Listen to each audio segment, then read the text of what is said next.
What up, what up, what up? It's the Melanin Love, and we back on Transparency Thursdays. You see where I'm at? I'm in the barber. Feel me? I got Fatty the barber in here. Got Kitty in here, you feel me? Fatty about to get me right. It's been a minute. You know how to gotta take the shades off. But today, Transparency Thursday, right? Transparency Thursday, yeah. I just walked by. Today we're gonna talk about insecurities and some of the insecurities that I had as a man and how I was able to overcome them, and different trials and things that happened. And then we got Fatty here. We're gonna ask him some questions too as well. And this is just being honest. Like I explained to him, if there's some things you don't want to speak about because you're not ready yet, or whatever the case may be, you don't have to answer. Whatever questions you got for me, feel free to ask. And we're just gonna have this dialogue. This is gonna be a part one, and then we're gonna have a part two with just random people in the street that I may just ask questions. So I'm gonna start it off. So when I was younger, I used to be very insecure. Like, my head is flat, my shit shaped like a smart car. So, I used to get made fun of and whatnot. And then, to be totally honest, what broke me out of those insecurities was girls and women. Once I realized I was able to get to a point where I could talk to girls, I could get girls, I could get women, and so forth, it was one of those things where it's like, it didn't matter anymore. Because everything that I did or was doing was to attract the attention of a woman or attract the attention of a girl, at that time when I was younger. But that's what it was for. So initially in I think junior high school, I started using Near and stuff, right? On the private areas, because girls, I was always attracted to older women. I was always attracted to older women. So when I was 16, I was, had relations with women who were 30, women, that's another conversation for another, but 30, 22, when I was 16 and 14 and stuff like that. So when I seen those things, it was like, okay, I know, we had conversations, and I'm like, okay, this is what the women like. So I started veting and nearing, and then always getting my feet done, and then I'll get the eyebrows shaped up, then I'll get my hands done. So I've always done those things, and as I got older, I realized all it simply is just self-care and maintenance. That's all that it simply is. But growing up, a lot of things were seen as, a heterosexual man or male should not be doing those things because it was looked at as gay, or you were fruity, or whatever the case may be. But it took a while for me to just simply be content with my sexuality. I am a heterosexual man that just loves taking care of himself. There's nothing wrong with going to get a wax. There's nothing wrong with going to get your nails done. Nothing wrong with going to get a facial, shaping your hair up, cutting it off, whatever the case may be. There's nothing wrong with that. As a heterosexual man, I'm letting y'all know that I am content with my sexuality. There's nothing nobody can tell me. And because I'm more secure now than I was when I was younger, there's nothing nobody can try to steer me in a different direction to say that that is wrong. When I get my nails done, I feel like a complete new person. I'm getting this haircut. It's well overdue. Fatty about to get me right. It's well overdue. It needed to happen. So when all of that was happening, I just simply, I guess you could say it was in a space of trying to find myself. I was either looked at as, too dark. I wasn't the flyest. I didn't have all the sneakers, I lived with my grandparents for a good part of my life because my mom and dad had went on a little vacation.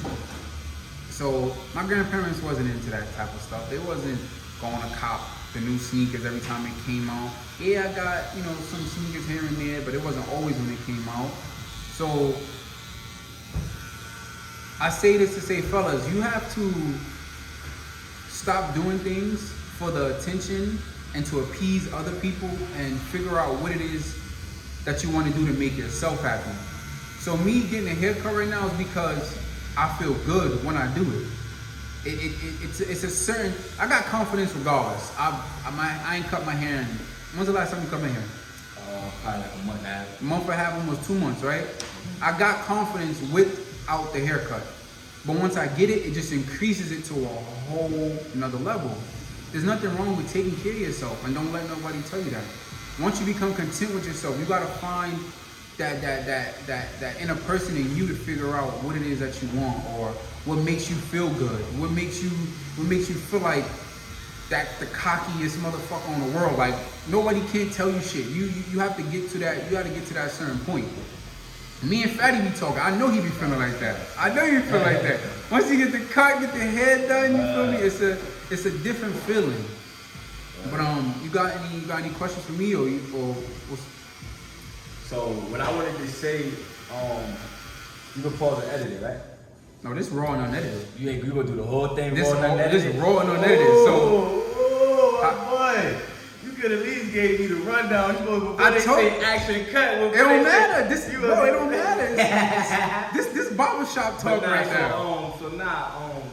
Nah, just because I don't want to be talking about things that's not on the topic, but I do got some things that I feel that should be talked, like that should be at least mentioned, so that it could be something that could be brought up in your comments or something, so that they can either you could come up with a way of to talk about it. Okay, so the topic was insecurities in men. When did you know that you were insecure? When did you break it? How did you get your confidence? What led you to get the confidence? And I'm pretty sure, and like it can be tied into a whole bunch of things.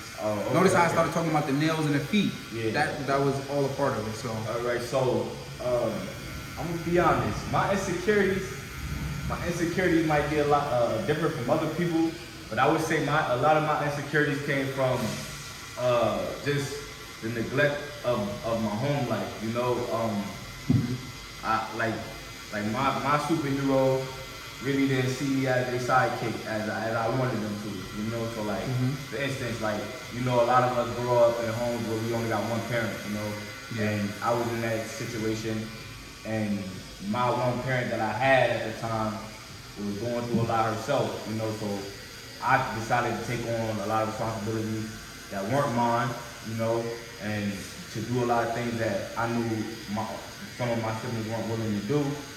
And by me doing that, I thought that would bring the attention or the recognition to show the type of person I am, and then also what I was capable of, you know, to that person.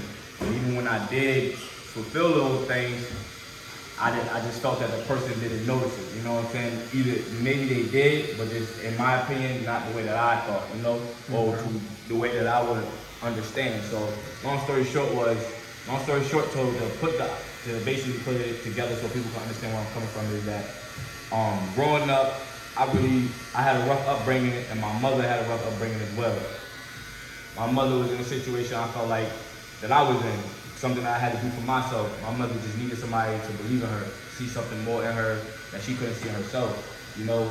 And by her not having that, I felt like I knew, and her not having that for an exponential time of her life, it made her the way she was, and it made her have certain habits that she had. Now, during that time, when me and my brothers started to live with her, and all that stuff started to transpire, a lot of them didn't pay attention to these things, and I did, because that was my mom, and I was a baby at the time, so you know how it is, you know, your mom, you like everything. Yeah. So all the things that I felt that my older brothers and siblings would just look past just because, you know, they're older, they're just living with kids, I was paying attention to when I catch her crying by herself, or if I know that she's stressing and other people can't tell that she's stressing, or if she's actually happy and just if she's actually sad, but, you know, putting up a front that she's happy, you know, so like all those things. And around that time, I feel that I gave a lot, you know what I'm saying? I put myself through a lot, you know, to try to, I felt like I wasn't trying to do it to prove nothing to myself, I was trying to prove it to her, you know? And as time went on, you know, I had to learn that the decisions that I made, you know what I'm saying, I want to take none of them back because they helped make me the man that I am today. But one thing that I would say is that for any kid that's, you know, growing up, that's in a similar situation, whenever you watch these movies or you watch these shows or you watch anything of a successful person, and they sit and they talk about, have a conversation like this, they always say how they had that one person, whether it was a grandma, whether it was an uncle, whether it was an aunt that had to take them and raise them, or whether it was somebody, you know, like somebody always end up finding that one person. And in my case, I still have yet to find it, So what I would say is what I found that would help me and would allow me to get to where I am today was instead of looking for somewhere else, it was myself. You know, I felt like I just needed to find the king within myself, find, you know, the man that I was looking for that was supposed to show me the way. You know what I'm saying? If anything, just look for it in myself, start teaching myself, start convincing myself, telling myself that I am these things, that I can be these things. You know what I'm saying? And just start removing all doubt from my head. And then also just learning to, I know an older man told me once to lower my expectations for others so I won't be disappointed. Yo. And I know, I believe that's a very good saying, which I do. And I always like to leave room for just, you know, the unexpected, you know, and just for like, you know, just for somebody to show me different, you know. So it's like, it's a lot of things in this world, you know, that we go through as men, and it's kind of hard to decipher what is our insecurity, what it is, and what isn't, you know. So I would just say, truly, I really feel that I found my insecurity was just when I got to a point where I was older.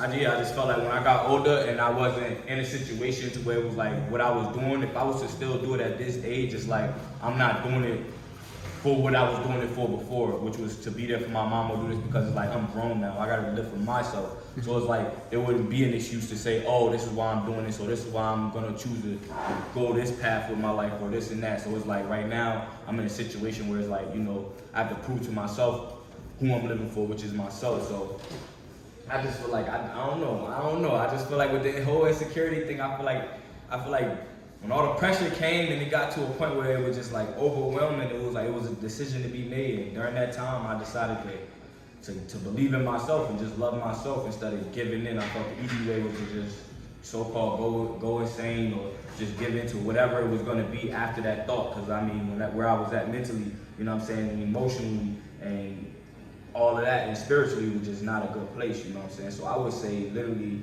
I overcame it by literally just not backing down from it. I would say this, when I made the decision to face my problems and to face whatever it was that I was battling, I noticed that the enemy actually wasn't as big as I thought it was, or it wasn't even as scary as I thought it was. Like when I turned around to see what was in front of me, what it was that I was running from, it wasn't even something that was like, you know what I'm saying? And it was something that I was like, well, damn, like I've been running all this time. I just took a second to just, you know, to man up and just, and decompress and just take a couple deep be breaths. aware of what's going on. Yeah, and I just noticed that I just learned also that I could get so much more done that way, you know what I'm saying? To not just be so quick to, you know, just let everything go random. So yeah, I definitely understand what you mean.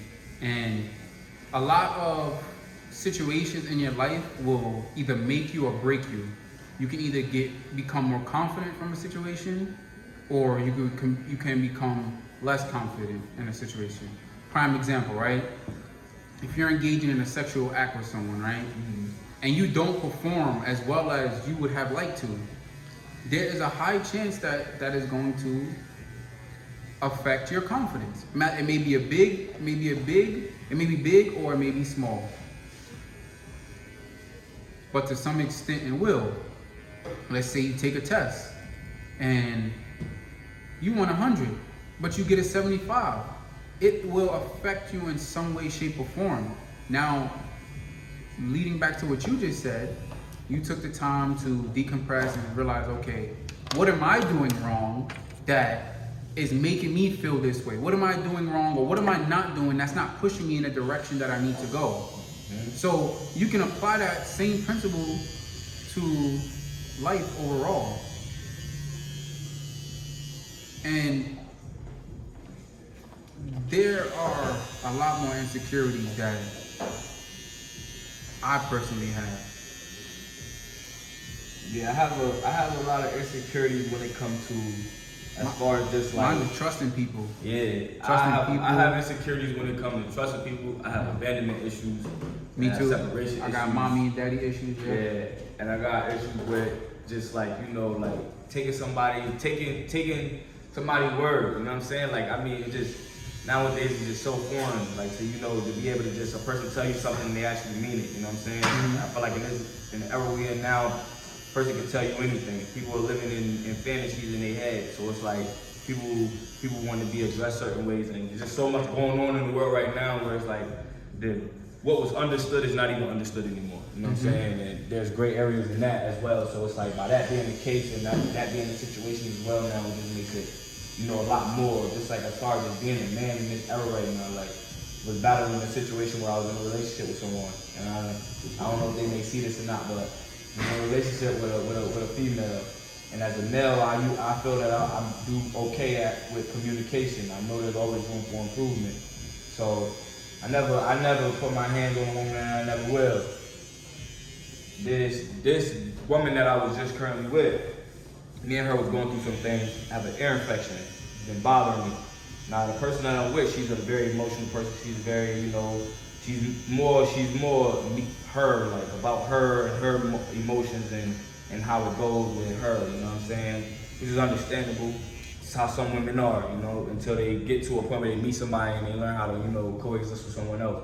But long story short, during the process of me battling the ear infection, this person doesn't know how to be there for me. This person takes things that happen during this time and phase that I'm in and makes it all about themselves and not actually just be there for me. So when I recognize that, I ask for space, not to just break up or anything like that, but to just say, okay, as me being a man and me understanding my woman, this is something like if anything is causing more harm to the relationship, trying to, you know, allow you to do something that you obviously, you know, you're not comfortable doing, and it's not something that you know is gonna be any productive or any type of way of healthy for her. Like she gets upset and she makes it out about herself. You know what I'm saying? It's like if I'm in pain or if I'm going through something and I ask for space, it's like as you being my person, I will hope that out of anybody that you know you will respect that or that you will, you know, give me that. So the person doesn't give me the space, I start to get like really upset. You know what I'm saying? Like the person is constantly still just trying to get their point across. When I'm like, I don't care about a point. I don't want to talk about it in general, you know, like we can talk about it when my mind is clear, I got a clear head, you know, using my communication, even when I'm upset, saying like, you're not gonna get a logical response out of me right now, like, and I know for you, you're not even thinking logically, and just because you're not thinking like that, you can't say that too, doesn't mean that, oh, you're not, because they deny it, you know, she's denying it. I'm like, yo, like, you should have this conversation at a different time, you just deny it at that time. Long story short, don't respect my space. I have my own place. Don't respect my space and you stay in my space to where it gets to a point where it's like, yo, I'm not gonna put my hands on you, so I say I'm gonna leave my own place. And then that person left. And then it's like, I text a person to apologize just to, you know, apologize because I'm like, I felt bad, but it's just like, you know, they push that. They force that. You're trying to like, make sure things is cordial so that way there's not, you know, they don't go any further. When I send the apology, I get the message back from the apology, and all it is about them. Still. Not acknowledging how you not feel even, at yeah. all. And it just was saying like, oh, yeah, you're right. I feel I shouldn't be talked to like this or this, and the third. It's like, I used my words before we even had the conversation, saying I didn't want to have the conversation because of that. And it's like, you forced it that, and then it's like, okay, and then it's like, when I apologize, I feel like if anything, it's not even that she didn't even accept it. It's like, I just took it as like, she just kicked me when I was down. Like, everything that I was saying that I was trying to express to her when I was asking for the space when she came to my home, she took all of that the wrong way. And said that, oh, like, turned it out as if I was just like bashing her. Said that I was even calling her dumb. And I'm like, damn, like, how do you think that makes me feel as a man? Like, you telling me, I'm sitting here telling my own girl in my house, yelling at her, telling her that she's dumb, like, more than once. I'm like, if that was the case, like, why didn't you leave? Then did you not see that when I was enraged and inferior to give me my space? You know what I'm saying? You know what I'm saying? But by me still have the discipline, I ask and you're not giving it to me. I don't like that, because if it comes to a day where it's like, okay, you don't get the picture and I cross that line, then what? You know what I'm saying? And then you brought something out of me that I never wanted to be or never wanted to ever participate in. Yeah, you can't just take that back. You know what I'm saying? So when I seen that, I just removed that person from my life in general, because like I just feel like, you know, at the end of the day, if you my person, like, damn, like if anybody can respect or understand anything, and then you know me on a day-to-day basis, like you know that I'm actually going through something, I'm hurting. Whether you haven't had an ear infection, you don't know what it feels like, or even if it wasn't even that, if I wasn't sick or something. But if I ask for space as my person, whether you want to, you know, ask a lot of questions to why I want the space, that's not even what you're doing. You're denying me the space. You're in my presence. You're invading my space and pressuring me to communicate with you and have a conversation about, when I'm saying like, yo, I'm not in that headspace. Like, and then when I say this, and then you try to give me space, you start just saying that you want your person. So you saying that I can't even be there. What I took from it was the fact that this person wasn't even trying to allow me to be there for myself. It's like how I'm there for her all the time, and she knows how I handle everything, is good with dealing with pressure and all that. I didn't like the fact that when I asked for time so that I could be what I am for her and for this person, my kid, and this, if I could be that for myself, she was trying to allow me to at least be there for myself, to pick myself up, and that really bothered me. So that just was like a whole situation where I felt, based off how a lot of these relationships is, a lot of people in situations where they with people and people are making them feel like they less than. Yeah. But you do know, like, what you're speaking of happens in a lot of relationships to where people, it goes back to the insecurities that they have. So now it becomes the projecting. So because you want your space, a person who isn't healed, and I'm going through a healing stage right now, a person who's not healed is going to automatically think because you as a man or because you have a woman, you want your own space, that it means that I'm going to go be in someone else's face, or I'm going to go cheat on you, or this, that, and the third. That's not what it means. What it simply means is that I am not 100% myself right now. So me being not 100% myself, I'm letting you know, and I'm communicating with you verbally that I don't feel that I am the best person to speak to you at this moment, and it can possibly lead to other things because you're not understanding what I'm saying, or being or reciprocating the energy in a respectful manner. It happens a lot, and the only people who have control over that are the ones who have the control themselves. Like he said he removed it from his life. He was in a situation that he controlled. So what he did, he left. That was the smartest and maturest thing that you could have possibly done, because then it could have led to other things as we spoke about. And when you get to that point and the trust is not there, or you feel you can't speak to someone, honestly speaking, that relationship is dead. Mm-hmm. That friendship is dead. All of that is dead. When I say I'm 25 years old, I know I'm bald, so I look 40. I know I'm still handsome though. But anyways, it feels like when you're in that space, it's like I'm healing right now. So being that I'm healing, and I'm gonna go through therapy, I see things a lot clearer. My daughter's mother always said to me, she said, you have to accept people for who they are and what they are. When you accept people for who they are and what they are, you won't worry as much, because they already showed you what it is that they're capable of and what it is that they represent and who they are. So once again, my insecurities starting to be minimized because I am not putting energy into certain things. If it's not helping me grow mentally, physically, spiritually, and financially, then why even entertain it? This conversation right here is therapeutic. It's helping the soul, because we're breaking the stereotypes. Yep, I'm going. We're breaking the stereotypes of men aren't able to show emotion, men this, men that. But when men show emotion a lot of times and they're being vulnerable, it's taken and used against them, which is why a lot of men do not like to say anything. When I'm on social media and I'm scrolling or I see certain things, I read comments a lot, right? And I engage with the audience because, one, it brings feedback back to my page, and it's good to engage with people, to know people that you are an actual person, and just to see what your views are. A lot of things, and I know this word toxic is overused, but a lot of people are so accustomed to the negative energy that they don't even know or understand when someone is being respectful, or when someone is showing just genuine love. They don't even understand. How do I know? Because I was one of those people. I actually live my life now where I expect people to do me wrong, right? So when people do me wrong, I don't feel as bad later on because I already prepared myself. It is bad because what I'm doing is projecting, but I'm projecting to protect myself from ending up in a place that I no longer want to be in anymore. I no longer want to be there anymore. So as a man, things is tough. This is so much shit. I'm not asking for empathy or anything. I'm dealing with my shit as a man. I'm dealing with it on my own. Therapy, conversations like this. I'm dealing with it. You have to find that common ground. Now that I have a child, I'm a father. For those that don't know, I'm a father. Yeah. I've taken more walks with my daughter than I've taken by myself, and I'm probably exaggerating, but I've taken more walks with my daughter than I did in probably my whole 25 years of living. Those walks are therapeutic.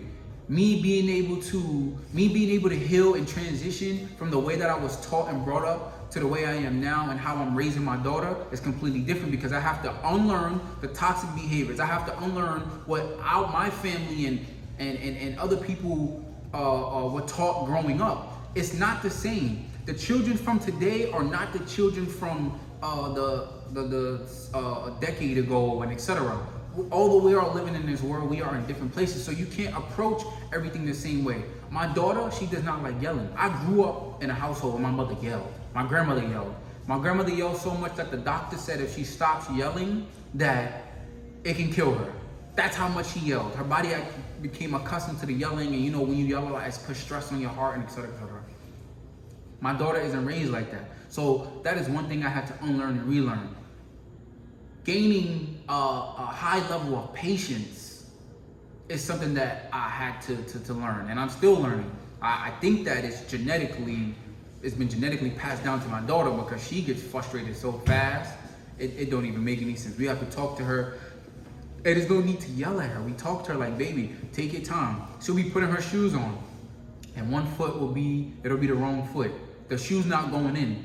So she's trying to force the shoe in, and I'm like, baby, calm down, calm down. So I'm talking to her, I'm not talking at her. A lot of people like to talk at people, and that's why you get that defensive response, or that negative response, is because of that specific reason. Not knowing how to talk to people. A lot of times, most people don't, because of how we were raised. When you were growing up, were you getting yelled at a lot? Yeah. Okay, so when you were getting yelled at a lot and you got into your adult years, how did that affect you interacting with people who didn't understand what you were saying, or the ones or like just in general, how did it affect you? It made it so that, like, I don't like talking to people first. It make it so like you scared to go do things that you're gonna have to, like, when you get older. As I know for me, when I started to get older, like as far as like going to do things for myself, going into like a place to set up an appointment, or going and do this and start stuff like that. Yep. It's like you scared to go in there and talk to the people, because you used to somebody yelling at you and you be put on the spot and your eyes big and you know your mind rambling and you gotta answer the correct answer. Mm-hmm. So it's like you feel that there's pressure for the freedom of speech. Like you feel like just saying you speaking freely, you feel pressured. You feel like there's a wrong answer just because you so used to, being addressed when you was younger, being yelled, and just even if it was for something you not even being in trouble, just them yelling just to call you, it'll have you on edge, Like, go get the remote. Facts. Why are you making all that noise? Children make noise. Yeah. Children make noise. That's just one thing children do. And now that I'm a father, I had to understand that. My daughter be bro. She be stomping for no reason at all. She just be stomping. I be like, baby, people live under us. She just be stomping and stomping. But yeah, your anxiety start kicking in, and you start feeling like overwhelmed, like growing up, right? A lot of people don't know this, but when I would get in trouble, I would laugh. But I didn't laugh because what you were saying to me was funny. I'm laughing because I'm uncomfortable and I didn't know how to react to the situation. So like something awkward could happen, right? Someone could fall. My first instinct is to help. But 9 times out of 10, I'm gonna laugh because I'm more embarrassed for you than you probably are for yourself.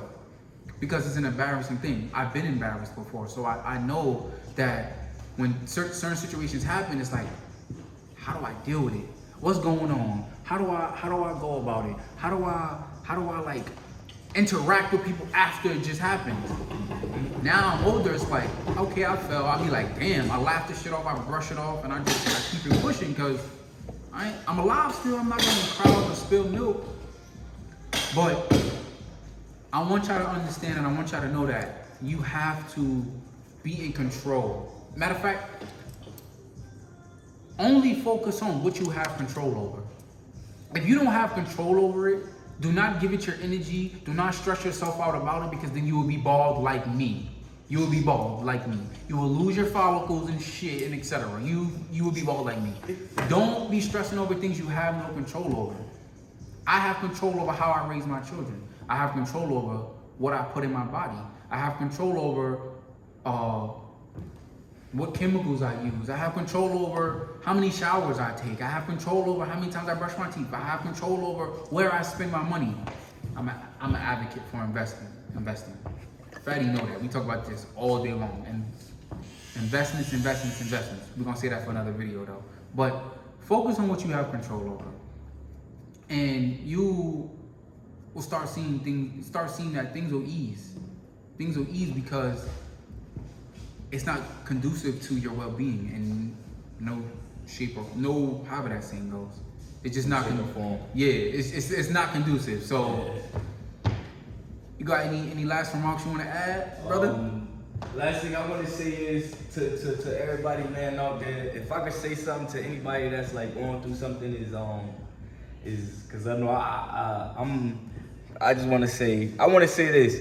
If you're a person who get put in a position to where when your blessings come, a lot of us is praying for blessings, a lot of us is asking for blessings. One thing I don't feel that I ever really hear people saying, even pastors, I don't hear them telling. When you asking for blessings, I hear no one preparing themselves for what they asking for. Everybody is just asking for it. You want this, or you want to get out of living wrong, or you want to just, you want to break generational curses, or you want to break generational wealth curses. You want to do this, or you want to be the first to go to college, or you want to be the first to... Everybody got these dreams and got these goals or got these things that they want, but no one wants to either prepare themselves and either put the work in to get there. So one thing I do want to say is, whenever you making prayers for blessings and stuff, and you trying to... Yeah, whenever you just she made you laugh. I know. She said he just pulled out his comb. She said, "Go ahead, brother." But yeah, so whenever you do get put in a position where your blessings come, make sure that you're in a position to be able to grasp your blessings. Also, to even be able to recognize your blessings. Also, when you get your blessings, a lot of things. One thing about being successful, the people that you're hanging around now, when your blessings come or whatever it is that you want to do with your life, what's gonna happen is the time that you spend with them is gonna become less and less. Now, the people who are on similar paths and on similar things, they may still stay intact with you to a certain degree. But when you are doing the right thing, do not get sidetracked from trying to be and present and do everything that everyone else is doing. When you learn to live for yourself and you learn to pay attention and know what you have and what you have going, and you're not paying attention to no one else, you will know how to move. You will know that you can go out and then still be able to go and make it here to do this, and then be able to still maintain and make sure all bills are paid for. You have people who don't know how to prioritize. So one thing too, just as like I said, one thing that I'm battling right now in my journey of just success and just trying to become a young entrepreneur and then just a young businessman is just learning how to be a boss, learning how to say no to friends, family, and loved ones, learning how to say no to even my son when I don't have it, but I know he wants it, and just to teach him that everything can't go your way.